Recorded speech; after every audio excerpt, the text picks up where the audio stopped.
स्तंभ है लोकतंत्र का। यह जितना मजबूत होगा उतना ही लोकतंत्र मजबूत होगा।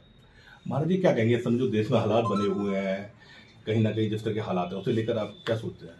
नहीं, देश में हालात बने नहीं हैं, बनाए जा रहे हैं हालात। हालात, जब भी कोई राजनेता केवल देश के लिए काम करता है तो देश प्रगति करता है, लेकिन जब वो वोट बैंक के लिए काम करता है तो देश गर्त में जाता है। वर्तमान के जितने राजनेता हैं सब वोट बैंक की राजनीति कर रहे हैं और सब आपस में आप लड़ते रहो। पहले अंग्रेजों ने एक वो लेके आए कि बांटो और राज करो। आज वही ये नेता लोग कर रहे हैं।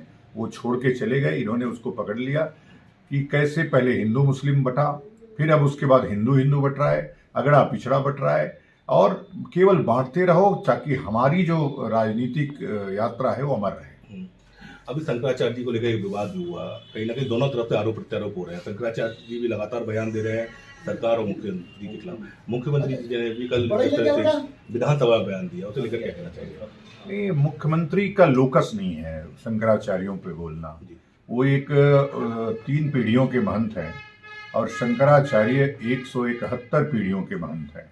हमारी परंपरा इतनी समृद्ध है, उसकी नियुक्ति कौन करेगा, शंकराचार्य कौन बनेगा, इस पे बोलने का अधिकार माननीय मुख्यमंत्री को नहीं है या किसी राजनेता को नहीं है।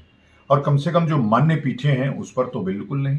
यही लोग फर्जी 100 शंकराचार्यों को बना करके पैसे लेकर के घुमा रहे हैं, अपने प्रवक्ता बना करके घुमा रहे हैं, अपने दलाल बना के घुमा रहे हैं। तो इसमें माननीय मुख्यमंत्री जी के साथ नहीं, मैं इसमें शंकराचार्य जी के साथ हूँ।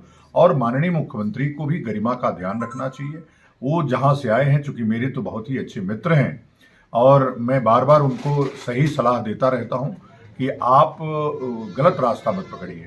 अभी यह जो संतों में बंटवारे का काम है ये उनको नहीं करना चाहिए था। भाई देखिए, परंपरा के साथ अगर कोई असली साधु होगा, मैं भाजपा सपा बसपा और कांग्रेस वाले साधुओं धर्माचार्यों को नहीं कह रहा हूँ, लेकिन जो असली धर्माचार्य होगा वो परंपरा और पीठों के साथ खड़ा होगा। बस ये लगता नहीं आपको क्राइटेरिया में बदलाव हो रहा है? कहीं ना कहीं जो संत हैं वो राजनीति बयान दे रहे हैं और कहीं ना कहीं जो राजनीति से जुड़े लोग हैं बड़े पदों पर हैं वो संतों से जुड़े हुए बयान दे रहे हैं। कहीं ना कहीं दोनों ही क्षेत्रों में हस्तक्षेप किया जा रहा है। ये बहुत अच्छा प्रश्न है। ऐसा प्रश्न पत्रकार सामान्यतया नहीं करते हैं, आपने किया है।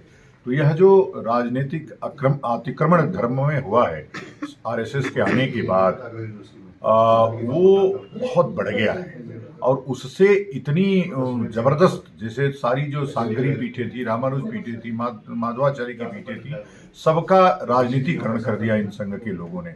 और सही बात है, जब राजनीतिक लोग पीठों पर बैठेंगे तो निश्चित रूप से राजनीतिक काम, राजनीतिक बयान देंगे। तो आजकल पीठों पे बैठे हुए लोग अब जो हैं वो सब संघ के पदाधिकारी हैं, इसलिए वो राजनीतिक बयान देते हैं। हिंदू धर्म की बड़ी एक चर्चा है इस समय, कहीं ना कहीं सत्ता पक्ष का झुकाव हिंदू धर्म की तरफ दिखाई देता है। हिंदुवादी संगठन भी लगातार मांग कर रहे हैं कि देश में हिंदू धर्म हो।